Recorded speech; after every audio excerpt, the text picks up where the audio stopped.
সুপ্ৰভাত নমস্কাৰ এতিয়া বাতৰিলৈ আপোনাক স্বাগতম ষ্টুডিঅ'ত মই প্ৰাঞ্জল প্ৰতিম হাজৰিকা আজি চূড়ান্ত হ'ব কেতিয়া হ'ব হাইস্কুল শিক্ষান্ত পৰীক্ষা আৰু উচ্চতৰ মাধ্যমিক চূড়ান্ত পৰীক্ষা আজি ৰাজ্য চৰকাৰৰ কেবিনেট বৈঠকত পৰীক্ষাৰ দিন চূড়ান্ত কৰাৰ সম্ভাৱনা আছে 15-16 জুনৰ ভিতৰত পৰীক্ষাৰ্থীয়ে পাব ভাল খবৰ একে সময়তে আজি চূড়ান্ত হ'ব এছএছএলসি আৰু এছএছ পৰীক্ষাৰ এছঅপি আজি শিক্ষামন্ত্ৰীৰ সৈতে বুদ্ধিজীৱী সংগঠন স্বাস্থ্য বিভাগ আৰু শিক্ষা বোৰ্ডৰে হ'ব বৈঠক এই বৈঠকত মুখ্যমন্ত্ৰী উপস্থিত থকাৰ সম্ভাৱনা আছে উল্লেখযোগ্য যে কৰোনা পৰিস্থিতিৰ বাবে এই পৰ্যন্ত পৰীক্ষা অনুষ্ঠিত কৰা সন্দৰ্ভত সিদ্ধান্ত ল'ব পৰা নাই চৰকাৰে চৰকাৰখনৰ হুহকা পিছলা স্থিতিৰ বাবে চৰম বিপদত পৰিছে 5 লক্ষাধিক পৰীক্ষাৰ্থী তথা অভিভাৱকসকল 100% কৰোনা সংক্ৰমণ হ্ৰাস পালেহে পৰীক্ষা অনুষ্ঠিত কৰিব পৰা যাব বুলি শিক্ষামন্ত্ৰী ৰনোজ পেগুৱে কিছুদিন পূৰ্বে ঘোষণা কৰিছে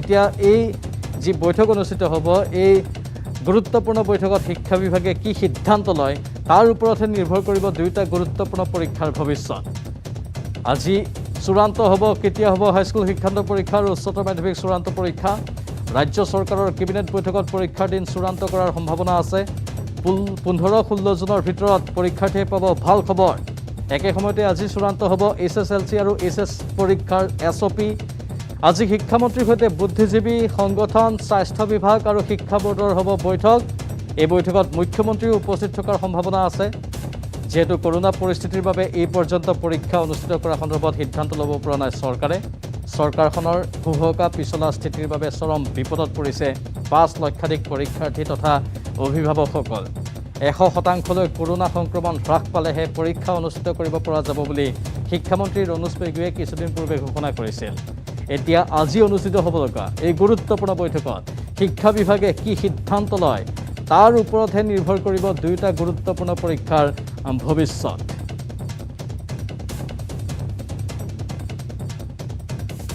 ইতিমধ্যে শিক্ষামন্ত্ৰীয়ে স্পষ্ট কৰি দিছিল যে কৰোনা পৰিস্থিতি হ্ৰাস হ'ব লাগিব তাৰ পাছত তেওঁলোকে পৰীক্ষা অনুষ্ঠিত কৰাৰ সন্দৰ্ভত সিদ্ধান্ত ল'ব কিন্তু শিক্ষামন্ত্ৰীগৰাকী পৰীক্ষা অনুষ্ঠিত কৰাৰ পক্ষত আছে তেওঁ কৈছে ইয়া লাখ লাখ শিক্ষাৰ্থীৰ ভৱিষ্যতৰ লগত জড়িত এটা বিষয় সেয়েহে ইয়াক আমি গুৰুত্ব নিদি থাকিব নোৱাৰোঁ ই সবাতোকৈ গুৰুত্বপূৰ্ণ বিষয় আৰু পৰীক্ষা যিকোনো প্ৰকাৰে অনুষ্ঠিত কৰিমেই শিক্ষামন্ত্ৰীয়ে এই ঘোষণা কৰিছিল কিন্তু তাৰ বাবে কৰোনা পৰিস্থিতিৰ বৰ্তমানৰ যি অৱস্থা হৈ আছে সেই অৱস্থাৰ হ্ৰাস হ'ব লাগিব বা কৰোনা পজিটিভিটি ৰেট 100% কমি যাব লাগিব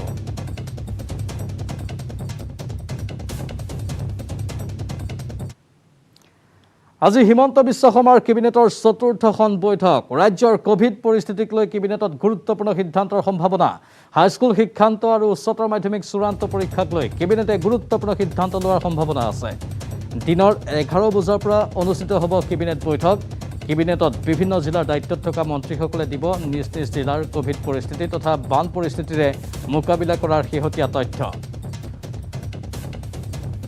শপত গ্ৰহণৰ পাছতে সিদ্ধান্ত লোৱা হৈছিল যে প্ৰত্যেক বুধবাৰে কেবিনেট বৈঠক অনুষ্ঠিত হ'ব অৱশ্যে যোৱাটো সপ্তাহত মুখ্যমন্ত্ৰী দিল্লীত আছিল যাৰ বাবে কেবিনেট বৈঠক অনুষ্ঠিত নহ'ল আজি মঙলবাৰ এইবাৰ মঙলবাৰে তেওঁলোকে কেবিনেট বৈঠক অনুষ্ঠিত কৰাৰ সিদ্ধান্ত লৈছে কাৰণ কাইলৈ মুখ্যমন্ত্ৰীৰ আন কেইবাটাও কাৰ্যসূচী আছে আৰক্ষীসকলৰ সৈতে বিশেষ আলোচনা কৰাৰ কথা আছে আইন শৃংখলা সন্দৰ্ভত এহে আজি এই কেবিনেট বৈঠক অনুষ্ঠিত হ'ব এয়া হ'ল চতুৰ্থখন কেবিনেট বৈঠক হিমন্ত বিশ্ব শৰ্মাৰ কেবিনেটৰ ৰাজ্যৰ কোভিড পৰিস্থিতিক লৈ কেবিনেটত গুৰুত্বপূৰ্ণ সিদ্ধান্তৰ সম্ভাৱনা আছে হাইস্কুল শিক্ষান্ত আৰু উচ্চতৰ মাধ্যমিক চূড়ান্ত পৰীক্ষাক লৈ কেবিনেটে গুৰুত্বপূৰ্ণ সিদ্ধান্ত লোৱাৰ সম্ভাৱনা দিনৰ 11 বজাৰ পৰা অনুষ্ঠিত হ'ব কেবিনেট বৈঠক এই কেবিনেটত বিভিন্ন জিলাৰ দায়িত্বত থকা মন্ত্ৰীসকলে নিজ নিজ জিলাৰ কোভিড পৰিস্থিতি তথা বান পৰিস্থিতিৰে মোকাবিলা কৰাৰ শেহতীয়া তথ্য দাঙি ধৰিব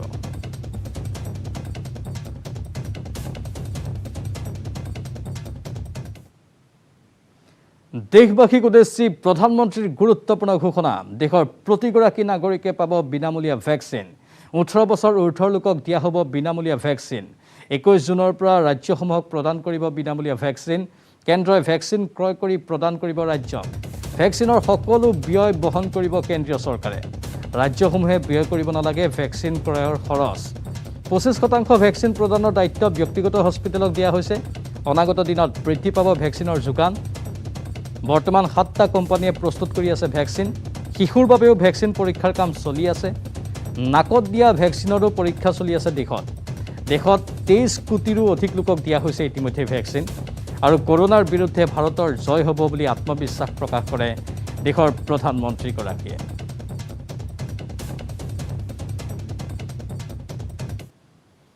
आज ये निर्णय लिया गया है कि राज्यों के पास वैक्सीनेशन से जुड़ा जो 25% काम था उसकी जिम्मेदारी भी भारत सरकार उठाएगी। ये व्यवस्था आने वाले 2 सप्ताह में लागू की जाएगी। इन 2 सप्ताह में केंद्र और राज्य सरकारें मिलकर नई गाइडलाइंस के अनुसार आवश्यक तैयारी कर लेगी। संयोग है कि 2 सप्ताह बाद 21 जून को ही अंतर्राष्ट्रीय योग दिवस भी है। 21 जून सोमवार से देश के हर राज्य में 18 वर्ष से ऊपर की उम्र के सभी नागरिकों के लिए भारत सरकार राज्यों को मुफ्त वैक्सीन मुहैया कराएगी। যোৰহাট নগৰৰ মাছমজিয়াৰ তৰাজানত এটি ৰোডৰ কাষত অৱস্থিত আমাৰ হাত নামৰ বজাৰ গৃহটোৰ ভিতৰত সোমবাৰে নিশা সংঘটিত হয় এক ভয়ংকৰ ঘটনা। নিশা প্ৰায় 8:30 বজাত যোৰহাট নগৰৰ তৰাজানস্থিত আমাৰ হাত নামৰ বজাৰখনৰ সমীপত এটি ৰোডেৰে এগৰাকী মহিলা উলংগ অৱস্থাৰে ৰাজপথত অপ্ৰকৃতিস্থভাৱে গৈ থকা অৱস্থাত উদ্ধাৰ কৰে একাংশ লোকে। দুজন ৰিক্সা চালকে ধৰ্ষণ কৰা বুলি অভিযোগ কৰিছে মহিলাগৰাকীয়ে। ঘটনাস্থলীত গোট খোৱা লোকে আৰক্ষীক অৱগত কৰাত আৰক্ষীয়ে মহিলাগৰাকীক উদ্ধাৰ কৰি চিকিৎসালয়লৈ লৈ যায়। বৰুৱা চাৰিআলিৰ পৰা তৰাজান দিশে আহি থকা ৰিক্সাখনৰ চালকজনৰ সৈতে আন এজন লোক লগ হৈ বজাৰ গৃহৰ ভিতৰত বলাৎকাৰ কৰে বুলি মহিলাগৰাকীয়ে অভিযোগ কৰিছে। এই ঘটনাৰ সময়ত অপ্ৰকৃতিস্থ হৈ আছিল মহিলাগৰাকী। মহিলাগৰাকীৰ অভিযোগ মৰ্মে দুটা ৰিক্সা চালকক যোৰহাট আৰক্ষীয়ে ঘটনা সংঘটিত হোৱাৰ কেইঘণ্টামানৰ ভিতৰতেই কৰায়ত্ব কৰিবলৈ সক্ষম হয়। অজন্তা হলৰ সমীপৰ ভাড়াঘৰত বসবাস কৰা নগেন শইকীয়া নামৰ ৰিক্সা চালকজনক গ্ৰেপ্তাৰ কৰে। ৰিক্সা চালকজনক ভুক্তভোগী মহিলাগৰাকীয়ে চিনাক্তও কৰে। ধৃত নগেন শইকীয়াক জেৰা কৰাৰ অন্তত আৰক্ষীয়ে মালোৱালিৰ পৰা অৰূপজ্যোতি কলিতা নামৰ আৰু এটা ৰিক্সা চালকক আটক কৰে। ফলতে এক ভয়ংকৰ খবৰ, যোৰহাটৰ তৰাজানত এই চাঞ্চল্যকৰ ঘটনা সংঘটিত হৈছে। এটি ৰোডত উলংগ অৱস্থাত মহিলা উদ্ধাৰ কৰা হ'ল। মহিলাগৰাকীক ধৰ্ষণ কৰাৰ অভিযোগ, তাৰ পাছত দুটা ৰিক্সা চালকক কৰায়ত্ব কৰা হৈছে। অধিক জনাব আমাৰ সতীৰ্থ গৌতম বৰাই। পোনপটীয়া সম্প্ৰচাৰত গৈছোঁ গৌতম, আপোনাৰ কাষলৈ। হয় হয় নিশ্চয়কৈ প্ৰাঞ্জল, এক ভয়ংকৰ ঘটনা সংঘটিত হৈছিলে। যোৱা নিশা প্ৰায় 8 বজাৰ পৰা 8:30 বজাৰ ভিতৰতে ঘটনা সংঘটিত হৈছিলে। আৰু যিহেতু এগৰাকী মহিলাই অভিযোগ দিছে যে তেখেতক ধৰ্ষণ কৰা হৈছে, বলাৎকাৰ কৰা হৈছে, দুজন ৰিক্সা চালকে তেখেতক বলাৎকাৰ কৰিছিলে। আৰু এই ঘটনা সংঘটিত হৈছিলে যোৰহাট নগৰৰ মাজমজিয়াৰ তৰাজানস্থিত যিখন আমাৰ হাত নামৰ বজাৰ আছে, সেই বজাৰখনৰ ভিতৰত। আৰু আৰক্ষীয়ে কিন্তু তৎপৰতাৰে ঘটনা সংঘটিত হোৱাৰ অৰ্থাৎ ঘটনাৰ বিষয়ে জনায় 2 ঘণ্টাৰ ভিতৰতে মূল যিগৰাকী অভিযুক্তক গ্ৰেপ্তাৰ কৰিবলৈ সক্ষম হৈছে। আৰু আজি পুৱতি নিশা আনজন অভিযুক্তক যোৰহাট আৰক্ষীয়ে গ্ৰেপ্তাৰ কৰিছে। সমস্ত ঘটনাৰ বিষয়ে আমাক জনাব যোৰহাটৰ আৰক্ষী অধীক্ষক অংকুৰ জৈন ডাঙৰীয়া আমাৰ সৈতে আছে, আমি জানিবলৈ চেষ্টা কৰিম যে ছাৰ গোটেই সমগ্ৰ ঘটনাটো ছাৰ কেনেধৰণে ক্ৰেক কৰিলে, কি হৈছিলে অলপ ক'ব নেকি ছাৰ? কালি মই গম পাইছিলোঁ, এটা ইনফৰমেশ্যন আহিলে কি আমাৰ তাৰাজান এলেকাত এটা মহিলাজন আছে, এইটো বেয়া অৱস্থাত আছিলে আৰু তাৰ লগত মতলব কি কাপোৰ চাপোৰ নাছিলে। তো আমি লগে লগে আমাৰ এটা টীম পঠাইছোঁ, উইমেন কনষ্টেবলৰ টীম, এইটো ৰেস্কিউ কৰিবৰ কাৰণে কাপোৰ চাপোৰ লৈ গৈছে। তেতিয়া আমি গম পালোঁ কি এই মহিলাৰ লগত জন আছিলে ধৰ্ষণ হৈছিলে। এই বস্তু লৈ আমি মই মনিটৰ কৰি আছিলোঁ। লগে লগে মই 4টা টীম বনাই দিলোঁ। এটা টীম আমাৰ আছিলে কি আমি তাতে কিবা আই উইটনেছবিলাক পাওঁ এইটো কাৰণে। সেকেন্ড টিম আমাৰ আছিলে যোনে কি আমাৰ CCTV ফুটেজবিলাক যি আছিলে গোটেই এৰিয়াত, এইটো আমি সাৰ্চ কৰি আছিলোঁ।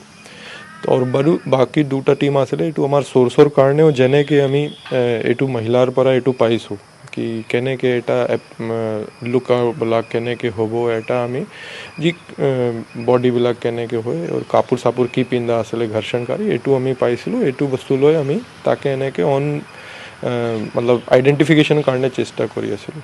তাৰ পিছতে আমি উইদিন 1.5 আৱাৰ ভিতৰতে আমি এটা সোৰ্চৰ পৰা খবৰ পালোঁ যেনেকৈ আমাৰ মহিলা আমাকে দিছিলে ভিক্টিম যি আইডেণ্টিফিকেশ্যন এইটো নিচিনা এটা মানুহ আমি পাইছোঁ চব ডিছক্ৰিপশ্যন মেচ হৈছে তাকে আমি যেতিয়া ধৰি লৈ আনিলোঁ আৰু লগে লগে আমাৰ যোন বেলেগ টীম আছিলে এইটো CCTV ফুটেজবিলাক এইটো চাই আমি আৰু বহুতখিনি মানুহৰ আই উইটনেছবিলাকে দেখিছোঁ এই আই উইটনেছক আমি কণ্টেক্ট কৰাৰ পিছত লগে লগে গম পালোঁ আৰু এইটো ভেৰিফাই হৈছে কি যোনে মানুহ কৰিছে এইটোৱেই হয় তো এইবিলাক লৈ আমি ফিৰ গোটেই ৰাতি আৰু এটা আমাৰ সাৰ্চ অপাৰেশ্যন চলাইছোঁ বিকজ ইয়াতে ছেকেণ্ড মানুহ বি এটা জড়িত আছিলে আৰু এই মানুহক আমি ৰাতিপুৱা 4টা বজাত লৈকে ধৰিব পাৰিছোঁ স্যাৰ আমি যি দেখা পাইছোঁ যে যিটো বজাৰ গৃহ আছিলে তাত মহিলাগৰাকী কাপোৰ পৰি আছিলে ঠিক সেইদৰে তাত এটা টুপি পৰি আছিলে নোট পৰি আছিলে কাৰেঞ্চি নোট ছাৰ পৰি আছিলে সকলোখিনি ছাৰ নিশ্চয় এই লোক দুজনৰে আছিলে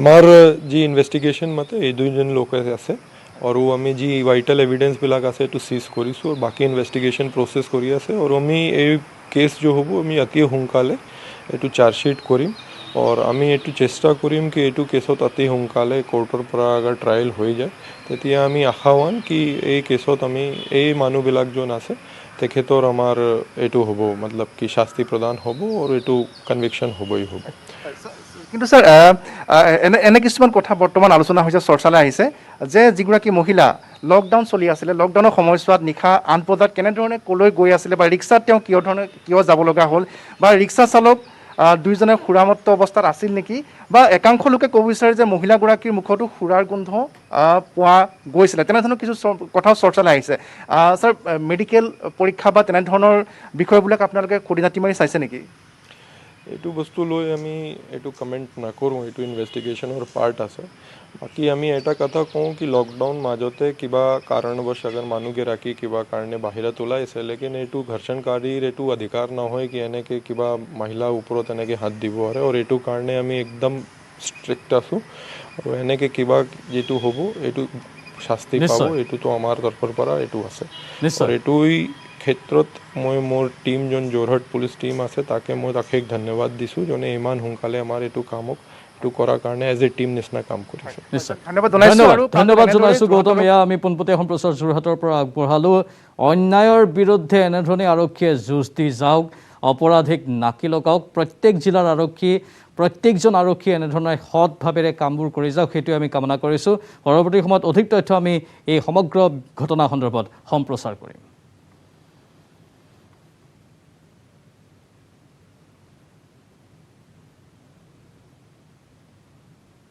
ইতিমধ্যে আমি জনাইছোঁ যে আজি চূড়ান্ত হ'ব কেতিয়া হ'ব হাইস্কুল শিক্ষান্ত পৰীক্ষা আৰু উচ্চতৰ মাধ্যমিক চূড়ান্ত পৰীক্ষা আজি ৰাজ্য চৰকাৰৰ কেবিনেট বৈঠকত পৰীক্ষাৰ দিন চূড়ান্ত কৰাৰ সম্ভাৱনা আছে 15-16 জুনৰ ভিতৰত পৰীক্ষাৰ্থীয়ে পাব ভাল খবৰ একে সময়তে আজি চূড়ান্ত হ'ব SSLC আৰু HS পৰীক্ষাৰ SOP আজি শিক্ষামন্ত্ৰীৰ সৈতে বুদ্ধিজীৱী সংগঠন স্বাস্থ্য বিভাগ আৰু শিক্ষা বোৰ্ডৰ হ'ব বৈঠক এই বৈঠকত মুখ্যমন্ত্ৰীও উপস্থিত থকাৰ সম্ভাৱনা আছে উল্লেখযোগ্য যে কৰোনা পৰিস্থিতিৰ বাবে এই পৰ্যন্ত পৰীক্ষা অনুষ্ঠিত কৰা সন্দৰ্ভত সিদ্ধান্ত ল'ব পৰা নাই চৰকাৰে পোনপটীয়া সম্প্ৰচাৰত আমাৰ সতীৰ্থ সাংবাদিক থাকিব অধিক তথ্য আমি সম্প্ৰচাৰ কৰিম বলেন ভট্টাচাৰ্য আছে লাইভত বলেন আপোনাৰ কাষলৈ গৈছোঁ কি শেহতীয়া আপডেট আছে আৰু আপোনাৰ লগত চাওক প্ৰাঞ্জল আজি শিক্ষাৰ্থীৰ কাৰণে এটা গুৰুত্বপূৰ্ণ দিন আৰু বিশেষকৈ উচ্চতৰ মাধ্যমিক চূড়ান্ত পৰীক্ষাৰ প্ৰাৰ্থীসকল আৰু হাইস্কুল শিক্ষান্ত পৰীক্ষাত অৱতীৰ্ণ হ'বলগীয়া প্ৰাৰ্থীসকলৰ বাবে এটা ডাঙৰ খবৰ কিয়নো সেইসকল শিক্ষাৰ্থীৰ পৰীক্ষা কেতিয়া অনুষ্ঠিত হ'ব কি পদ্ধতিৰ জৰিয়তে অনুষ্ঠিত হ'ব আৰু পৰীক্ষা ব্যৱস্থা আচলতে কি ধৰণৰ পূৰ্বতকৈ সুকীয়া হ'ব এই সকলোবোৰ দিশ আজি সিদ্ধান্ত গ্ৰহণ কৰিব আৰু সেয়েহে 11 বজাত এখন গুৰুত্বপূৰ্ণ বৈঠক আছে আৰু সেই বৈঠকখনতে অংশগ্ৰহণ কৰিব ৰাজ্যৰ শিক্ষামন্ত্ৰীৰ প্ৰমুখ্যে আৰম্ভ কৰি ছাত্ৰ সংগঠন শিক্ষাবিদ অভিভাৱক তথা শিক্ষক এই বৈঠকখনত অংশগ্ৰহণ কৰিব আৰু তেখেতসকলৰ যিখন বৈঠক অনুষ্ঠিত হ'ব সেই বৈঠকতে সিদ্ধান্ত গ্ৰহণ কৰা হ'ব আৰু সেই সিদ্ধান্ত মৰ্মে কেবিনেটত এই বিষয়টো আলোচনা কৰাৰ পিছত হয়তো চূড়ান্ত ৰূপ পাব অৱশ্যে দেখিব পোৱা গৈছিলে যে প্ৰথম অৱস্থাত আলোচনা হৈছিলে সেয়া লাগিলে কাউন্সিলৰ মজিয়াতেই হওক বা বৰ্ডৰ মজিয়াতেই হওক আলোচনা হৈছিলে যে পৰীক্ষা ব্যৱস্থা অনুষ্ঠিত কৰিবলৈ যোৱা সময়ছোৱাতে আচলতে আটাইকেইখন প্ৰশ্নকাকতৰ বা বিষয়ৰ পৰীক্ষা অনুষ্ঠিত হ'ব নে কেইটামান নিৰ্দিষ্ট বিষয়ৰ পৰীক্ষা অনুষ্ঠিত হ'ব সেই বিষয়ে চৰ্চা লাভ কৰিছিলে আৰু তাৰ পিছত ছাত্ৰ সংগঠনকে প্ৰমুখ্য কৰি শিক্ষাবিদ বুদ্ধিজীৱীয়ে এই বিষয়টোৰ ক্ষেত্ৰত পৰামৰ্শ আগবঢ়াইছিলে আৰু সকলোবোৰ দিশ চালি জাৰি চাই শেষ অৱস্থাত এতিয়া স্বাস্থ্য বিভাগৰ পৰা গ্ৰীণ ছিগনেল লাভ কৰাৰ সংকেত লাভ কৰাৰ ইংগিত পোৱাৰ পিছতেই বিশেষকৈ শিক্ষা ব্যৱস্থা তথা শিক্ষামন্ত্ৰীয়ে ইতিমধ্যে সিদ্ধান্ত গ্ৰহণ কৰিছে পৰীক্ষা অনুষ্ঠিত কৰিবলৈ আৰু সেয়েহে প্ৰায় 4টা দিন পূৰ্বে তেখেতে উল্লেখ কৰিছে যে শিক্ষাৰ্থীসকলৰ পৰীক্ষা অনুষ্ঠিত হ'ব যিকোনো মুহূৰ্তত পৰীক্ষা অনুষ্ঠিত হ'ব পাৰে আৰু পৰীক্ষা অনুষ্ঠিত হোৱাৰ কাৰণে শিক্ষাৰ্থীসকলে যাতে কোনো ধৰণৰ তেখেতসকলে পাঠ্যপুথিৰ সমূহ যাতে ৰেগুলাৰিটিজ তেখেতসকলে মেইনটেইন কৰি গৈ থাকে সেই ব্যৱস্থাটো আহ্বান জনাইছিলে পৰামৰ্শ আগবঢ়াইছিলে বিভিন্ন দল সংগঠনে আৰু তাৰ পিছত আজি চূড়ান্ত ৰূপ পাব আৰু পৰীক্ষা প্ৰক্ৰিয়াতে কি ধৰণৰ অনুষ্ঠিত হ'ব হয়তো আজি এই কেবিনেটৰ পিছতে এখন SOP ওলোৱাৰো হয়তো সম্ভাৱনা থাকিব কাৰণ ৰাজ্যৰ কোভিড মহামাৰী কোভিড পৰিস্থিতি যদিও বা এই মুহূৰ্তলৈকে কিছু পৰিমাণে আংশিক পৰিমাণে নিয়ন্ত্ৰণ হৈছে এই মুহূৰ্তলৈকে চূড়ান্ত হোৱা নাই বা এই মুহূৰ্তলৈকে সম্পন্ন হোৱা নাই গতিকে হয়তো কোভিড পৰিস্থিতিৰ মাজতে পৰীক্ষা অনুষ্ঠিত কৰিব লাগিব পাৰে আৰু সেয়াই যদি হয় তেতিয়াহ'লে হয়তো পৰীক্ষা কেন্দ্ৰত শিক্ষাৰ্থীসকলে উপস্থিত হোৱা পদ্ধতি কি ব্যৱস্থাৰ জৰিয়তে সোমাব পৰীক্ষা কেন্দ্ৰত ৰাখিবলগীয়া যিসমূহ সামগ্ৰী তথা প্ৰমুখ্য কৰি শিক্ষাৰ্থীসকলক পৰীক্ষাৰ সময়ছোৱাত থাকিবলগীয়া বা বহিবলগীয়া তেখেতসকলে কি ধৰণৰ বহিব ক'ত কেনেদৰে পৰীক্ষা লিখিব এই সকলোবোৰ দিশৰ ক্ষেত্ৰত হয়তো সেইখন SOP পুংখানুপুংখভাৱে প্ৰকাশ পোৱাৰ আজিৰ দিনটোত সম্ভাৱনা আছে আৰু সেয়েহে ক'ব পাৰি যে আজিৰ দিনটো বিশেষকৈ হাইস্কুল শিক্ষান্ত আৰু উচ্চতৰ মাধ্যমিকৰ চূড়ান্ত যিসকল প্ৰাৰ্থীয়ে পৰীক্ষাত অৱতীৰ্ণ হ'ব সেইসকলৰ বাবে আজি এটা গুৰুত্বপূৰ্ণ দিন আৰু পৰীক্ষা অনুষ্ঠিত হ'বই কিন্তু পৰীক্ষা কি ব্যৱস্থা কি পদ্ধতিৰ জৰিয়তে কৰা হ'ব পৰীক্ষা পদ্ধতিসমূহ নিয়মাৱলী কি ধৰণৰ থাকিব এই সকলোবোৰ দিশ আজিৰ দিনটোতে হয়তো চূড়ান্ত ৰূপ পাব বলেন কিমানমান সময়ত আমি এই সন্দৰ্ভত চূড়ান্ত সিদ্ধান্তটো শুনিব পাৰিম 2-3 বজাৰ ভিতৰতে আহিব এই সম্পূৰ্ণ তথ্যখিনি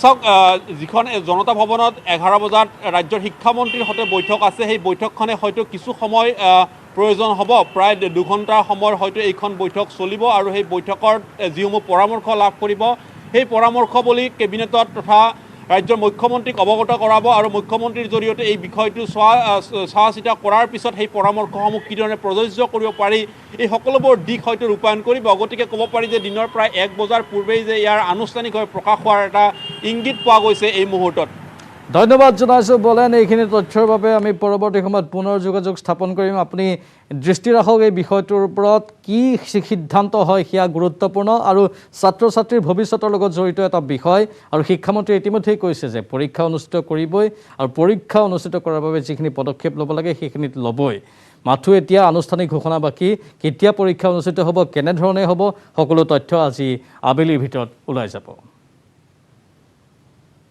পৰিছে 6টা বাইক চোৰ ধৃত চোৰকেইটাৰ পৰা জব্দ হৈছে 12খন বাইক প্ৰথমে ৰংজুলিৰ কানকাটা অঞ্চলৰ পৰা গ্ৰেপ্তাৰ হৈছিল দুৰ্ধৰ্ষ বাইক চোৰ আব্দুল বাৰিক তাৰপিছত সোমবাৰে নিশা আন 5টা চোৰক কৰায়ত্ব কৰে আৰক্ষীয়ে ধৃত আব্দুল ৰহিম আলী মালেক হুছেইন ৰাজিবুল ইছলাম নুৰ আলম ওৰফে ৰাহুল আৰু সুমেৰ আলী ওৰফে তৰুণ দুধনৈ থানাৰ ভাৰপ্ৰাপ্ত বিষয়া মুকুট কাকতিৰ নেতৃত্বত চলিছিল অভিযান চোৰৰ বিৰুদ্ধে এতিয়া আৰক্ষী সক্ৰিয় হৈ পৰিছে আৰক্ষীৰ জালত পৰিছে 6টা বাইক চোৰ ধৃত চোৰকেইটাৰ পৰা 12খন বাইক জব্দ কৰিছে দুধনৈত প্ৰথমে ৰংজুলিৰ কানকাটা অঞ্চলৰ পৰা গ্ৰেপ্তাৰ হৈছিল দুৰ্ধৰ্ষ বাইক চোৰ আব্দুল বাৰিক তাৰপিছত সোমবাৰে নিশা আন 5টা চোৰক কৰায়ত্ব কৰে আৰক্ষীয়ে সেইকেইটা হৈছে আব্দুল ৰহিম আলী মালেক হুছেইন ৰাজিবুল ইছলাম নুৰ আলম ওৰফে ৰাহুল আৰু সোমেৰ আলী ওৰফে তৰুণ দুধনৈ থানাৰ ভাৰপ্ৰাপ্ত বিষয়া মুকুট কাকতিৰ নেতৃত্বত চলিছিল অভিযান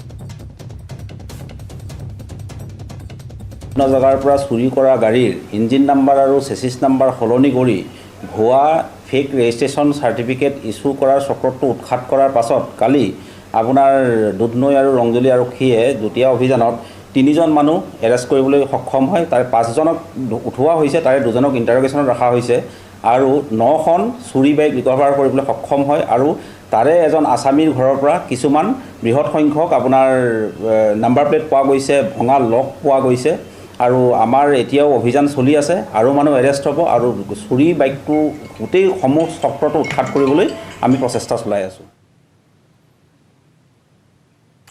উদালিকাণ্ডৰ দৰেই দৰঙৰ খাৰুপেটীয়াত পুনৰ আক্ৰমণৰ বলি হ'ল চিকিৎসক। এবাৰ কোনো সাধাৰণ লোকে নহয়, কংগ্ৰেছ কৰ্মী আক্ৰমণ কৰাৰ অভিযোগ উঠিছে আহমেদ আলী নামৰ চিকিৎসকজনক। আনকি চিকিৎসক আহমেদৰ পত্নীৰ গাতো হাত দিয়াৰ অভিযোগ উঠিছে দৰং জিলা যুৱ কংগ্ৰেছৰ নেতা ৰাহুল আমিনৰ বিৰুদ্ধে। খাৰুপেটীয়াৰ আফৰিন হেল্থ কেয়াৰ চেণ্টাৰত সংঘটিত হৈছে চিকিৎসক আক্ৰমণৰ এই জঘন্য ঘটনা। এই ঘটনাৰ সময়ত ৰোগী চাই আছিল চিকিৎসক আহমেদ আলীয়ে। অভিযুক্ত ৰাহুল আমিনেও ভনীয়েকৰ চিকিৎসাৰ বাবে আহিছিল আফৰিন হেল্থ কেয়াৰ চেণ্টাৰলৈ, কিন্তু ভনীয়েকৰ চিকিৎসাত পলম হোৱাৰ বাবেই খঙতে ৰাহুল আমিনে মাৰধৰ কৰিলে চিকিৎসক আহমেদ আলীক। আনকি চিঞৰ বাখৰ শুনি ঘটনাৰ বুজ ল'বলৈ অহা চিকিৎসকগৰাকীৰ পত্নীকো ৰাহুল আমিনে প্ৰহাৰ কৰাৰ অভিযোগ আনিলে ভুক্তভোগীয়ে। চিকিৎসকৰ লগতে পত্নীক মাৰধৰ কৰাৰ পাছতেই ঘটনাস্থলীৰ পৰা পলাল ৰাহুল আমিন। ইতিমধ্যে খাৰুপেটীয়া থানাত ভুক্তভোগী চিকিৎসক আহমেদ আলীয়ে ৰাহুল আমিনৰ বিৰুদ্ধে দাখিল কৰিছে এজাহাৰ। ভুক্তভোগীৰ এজাহাৰৰ আধাৰত এটা গোচৰ ৰুজু কৰি আৰক্ষীয়ে আৰম্ভ কৰিছে তদন্ত। উদালিকাণ্ডৰ চাঞ্চল্য মাৰ নৌযাওঁতেই খাৰুপেটীয়াত সংঘটিত চিকিৎসক আক্ৰমণৰ ঘটনাই সৃষ্টি কৰিছে চাঞ্চল্যৰ। মই 6টামান বজাৰ আগে আগে পেচেণ্ট চাই আছিলোঁ। চাই থকাৰ সময়ত এজনী ছোৱালী আৰু ল'ৰা এজন আহিল। আহি পেলাই ক'লে যে তেওঁৰ মাকক চাব লাগে সোনকালে, কিন্তু মই সেইখিনি সময়ত বেলেগ পেচেণ্ট চাই আছিলোঁ। তাৰপিছত কৈছোঁ চাম, কি ক'লে ৰ'ব দিয়া। জাষ্ট 5 মিনিটো হোৱা নাই, এই 1-2 মিনিটৰ ভিতৰতে সিহঁত দুইজনে আহিছে, ল'ৰাজন আৰু ছোৱালীজনী। আহি পেলাই মানে মোক শাৰীৰিকভাৱে আক্ৰমণ কৰিবলৈ আগবাঢ়ি আহিছে। তাৰ পেচেণ্টটো চাই দিব লাগে, জল্দি সোনকালে চাই দিব লাগে। মইতো চাই আছোঁ, মইতো মোৰ কাম মই কৰি আছোঁ। মই একেলগেতো মই 5জন পেচেণ্ট চাব নোৱাৰোঁ। মোৰ মিছেছক আক্ৰমণ কৰিছিলে, মোৰ মিছেছকতো মাৰিছে। মোক মাৰিব আগবাঢ়ি আহিছিলে, কিন্তু সেইখিনি মই দৰ্জাটো বন্ধ কৰি দি মই বাচিলোঁ। আৰু বাধা দিওঁতে মোক মাৰিলোঁ, ল'ৰাজনো মাৰিলে, গমেই নাপালোঁ মই বাধা দিওঁতে। সেইটো অৱস্থাত সিহঁতক ঠেলি বাহিৰত ওলাই দি বাধা দিব যাওঁতে মাৰিলে। আৰক্ষীৰ ড্ৰাগছ বিৰোধী অভিযানত চাঞ্চল্যকৰ তথ্য। খাদ্যৰ হোম ডেলিভাৰী কৰাৰ সুযোগ লৈ মহানগৰীত চলিছে এতিয়া ড্ৰাগছৰ বেহা। সান্ধ্য আইনৰ কালত শিথিলতাৰ সুযোগ লৈ খাদ্যৰ হোম ডেলিভাৰীৰে জড়িত একাংশ যুৱকে সৰবৰাহ কৰিছে ড্ৰাগছ। ইতিমধ্যে আৰক্ষীৰ জালত পৰিছে অৰ্ডাৰ অনুযায়ী খাদ্য যোগান ধৰা 2জন যুৱকৰ লগতে এগৰাকী মহিলা। পল্টন বজাৰ আৰক্ষীৰ জালত পৰিছে শুভাংকৰ চৰকাৰ, ব্ৰজেন দাসসহ এগৰাকী মহিলা। দক্ষিণ শৰণীয়াৰ পৰা আটক কৰা সৰবৰাহকাৰীৰ পৰা আৰক্ষীয়ে জব্দ কৰিছে বুজন পৰিমাণৰ ড্ৰাগছ। এনেধৰণে একাংশ হোম ডেলিভাৰীৰ সৈতে জড়িত প্ৰতিষ্ঠানৰ কৰ্মচাৰী এতিয়া ড্ৰাগছৰ যোগানত নামি পৰিছে। আৰক্ষীৰ ড্ৰাগছ বিৰোধী অভিযানত এই চাঞ্চল্যকৰ তথ্য পোহৰলৈ আহিছে। খাদ্যৰ হোম ডেলিভাৰী কৰাৰ সুযোগ লৈ মহানগৰীত চলিছে ড্ৰাগছৰ বেহা। সান্ধ্য আইনৰ কালত শিথিলতাৰ সুযোগ লৈ খাদ্যৰ হোম ডেলিভাৰীৰে জড়িত একাংশ যুৱকে সৰবৰাহ কৰিছে ড্ৰাগছ। ইতিমধ্যে আৰক্ষীৰ জালত পৰিছে অৰ্ডাৰ অনুযায়ী খাদ্য যোগান ধৰা 2জন যুৱকৰ লগতে এগৰাকী মহিলা। পল্টন বজাৰ আৰক্ষীৰ জালত পৰিছে শুভংকৰ চৰকাৰ, ব্ৰজেন দাসসহ এগৰাকী মহিলা। দক্ষিণ শৰণীয়াৰ পৰা আটক কৰা সৰবৰাহকাৰীৰ পৰা আৰক্ষীয়ে জব্দ কৰিছে বুজন পৰিমাণৰ ড্ৰাগছ।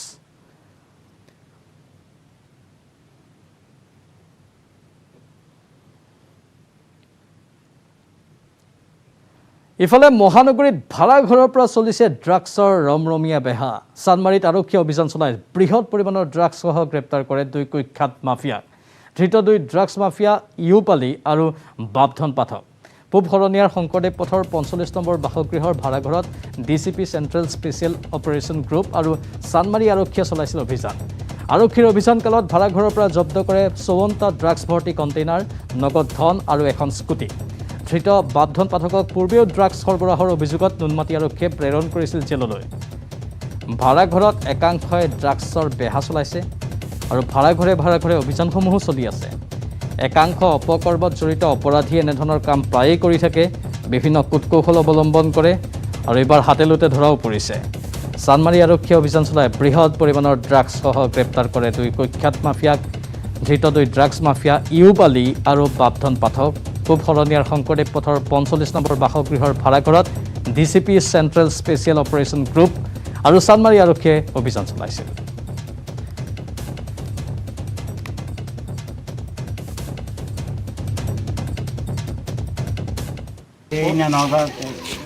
ভালটো কথা কবি নগাঁও থাকে মই মণিমুৰিৰ পৰা অলপ চুমকিৰ পৰা অলপ দুজন পৰাই লওঁ আজি এইটো কাপা লৈছিলি এইটো মণিমুৰি কি নাম দীপক সিং কিমান দিনৰ পৰা চলাই আছিলে 4 মাহ মান 4 মাহৰ পৰা দুজন একেলগে ইয়াক মই এইটো ভাড়াঘৰত থাকি গোটেই গুৱাহাটী দি আছিল ড্ৰাগছ মই এটা দুটা কৰি দিওঁ কৈ দে আচল কথাটো কৈ দে আপুনি একেলগে মই আজি আহিছোঁ ইয়াৰ পৰা মালটো বিকাই দিয়া আজি আহিছোঁ তেখেতে নাছিল আজি ইয়াৰ পৰা মালটো বিক্ৰী কৰা তুমি তই ইয়াক মাল দিয় নে নিদিয় আজি লৈছোঁ কেইটা লৈছিল 4টা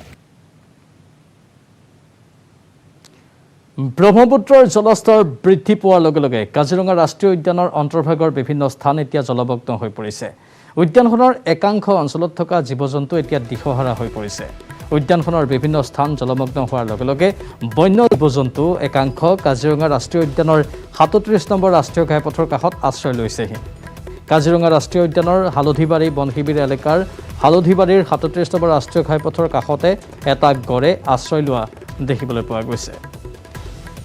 বাৰিষা আহিছে আৰু বাৰিষাত বানপানী হয় কাজিৰঙাত আৰু এই বানপানীৰ সময়ত জীৱ-জন্তুসমূহ পানীৰ পৰা পৰিত্ৰাণ পাবলৈ পাৰলৈ ওলাই আহে বা কাৰ্বি পাহাৰলৈ ঢাপলি মেলে। ৰাস্তা দিও বহু জীৱ-জন্তু পাৰ হোৱা দেখা যায় আৰু এয়া ৰাষ্ট্ৰীয় ঘাইপথৰ একেবাৰে কাষত এটা গড়ক দেখা গৈছে। অধিক জনাব আমাৰ সতীৰ্থ সাংবাদিক বিতুপন বৰাই। হয়, ইতিমধ্যে ব্ৰহ্মপুত্ৰত বৃদ্ধি পাইছে ব্ৰহ্মপুত্ৰৰ জলস্তৰ, যাৰ বাবে কাজিৰঙা ৰাষ্ট্ৰীয় উদ্যানৰ এতিয়া বানৰ শংকা প্ৰকাশ হৈছে। আৰু মই আছোঁ কাজিৰঙা ৰাষ্ট্ৰীয় উদ্যানৰ দক্ষিণে 37 নম্বৰ ৰাষ্ট্ৰীয় ঘাইপথ আৰু 37 নম্বৰ ৰাষ্ট্ৰীয় ঘাইপথৰ কাষত পানীৰ মাজত এটা গড় দেখিবলৈ পোৱা গৈছে। ইতিমধ্যে ৰাষ্ট্ৰীয় উদ্যানৰ পৰা বিভিন্ন বন্যজন্তু ওলাই আহিছে। আজি 37 নম্বৰ ৰাষ্ট্ৰীয় ঘাইপথৰ কাষৰ যি ওখ স্থানসমূহলৈ আছে, গড়কে ধৰি বিভিন্ন বন্যপ্ৰাণী ওলাই আহিছে। আৰু এয়া কাজিৰঙা ৰাষ্ট্ৰীয় উদ্যানৰ হালধিবাৰীৰ দৃশ্য, 37 নম্বৰ ৰাষ্ট্ৰীয় ঘাইপথৰ কাষৰ দৃশ্য। আৰু এই 37 নম্বৰ ৰাষ্ট্ৰীয় ঘাইপথৰ কাষত এইদৰে এটা পানীৰ মাজত গড় দেখিবলৈ পোৱা গৈছে। যিহেতু এই অঞ্চলটো বৰ্তমান সংযোজন এলেকা আৰু ওখ ঠাই কাজিৰঙা ৰাষ্ট্ৰীয় উদ্যানৰ আন অঞ্চলতকৈ, যাৰ বাবে গড়টো ওলাই আহি ইয়াত আশ্ৰয় লৈছে। আৰু এটা কথা ক'ব লাগিব যে দেখিবলৈ পোৱা যায় যে বানৰ পূৰ্বে বিভিন্ন বন্যপ্ৰাণী আগতীয়াকৈ ওলাই আহে। তেওঁলোকে উমান পায় যে বান পৰিস্থিতিৰ মুখামুখি হ'ব লাগিব তেওঁলোক, যাৰ বাবে ৰাষ্ট্ৰীয় উদ্যানৰ অন্তৰ্ভাগৰ পৰা ওলাই আহে। আৰু কহৰা বনাঞ্চলৰ যি হালধিবাৰী অঞ্চলত আছে তাৰে প্ৰতিচ্ছবি দেখিবলৈ পোৱা গৈছে যে এটা গড় ওলাই আহি ইতিমধ্যে এই অঞ্চলত আশ্ৰয় লৈছেহি। বৰ্তমান পানীৰ মাজত আছে এই গড়টো। আৰু কাজিৰঙা ৰাষ্ট্ৰীয় উদ্যানৰ যিসকল বনকৰ্মী আছে তেওঁলোকে কাজিৰঙা ৰাষ্ট্ৰীয় উদ্যানৰ বন্যপ্ৰাণী সুৰক্ষাৰ বাবে ইতিমধ্যে তৎপৰ হৈ পৰিছে। বিভিন্ন ঠাইৰ পৰা ডেপুটেশ্যনত ইয়াত যি বনকৰ্মীসকল অনা হৈছে কাজিৰঙা ৰাষ্ট্ৰীয় উদ্যানৰ বানৰ ভয়াৱহতাৰ প্ৰতি লক্ষ্য ৰাখি যি সমাগত বান আহি আছে, বানৰ কৰ্তব্যৰ বাবে তেওঁলোকক অনা হৈছে। আৰু তেওঁলোকে ইতিমধ্যে তেওঁলোকৰ নিজৰ দায়িত্ব সমাপন কৰি থকা দেখিবলৈ পোৱা গৈছে। আৰু কাজিৰঙা ৰাষ্ট্ৰীয় উদ্যান কৰ্তৃপক্ষ ইতিমধ্যে সাজু হৈ উঠিছে 144খন হাত নাও আৰু 8খন স্পীড বোটেৰে তেওঁলোকে কাজিৰঙাৰ বান পৰিস্থিতিৰ মোকাবিলা কৰিবলৈ। ধন্যবাদ বিতুপন। বাতৰি চলি থাকিব, কিন্তু পুনৰ সময় বাণিজ্যিক বিৰতিৰ।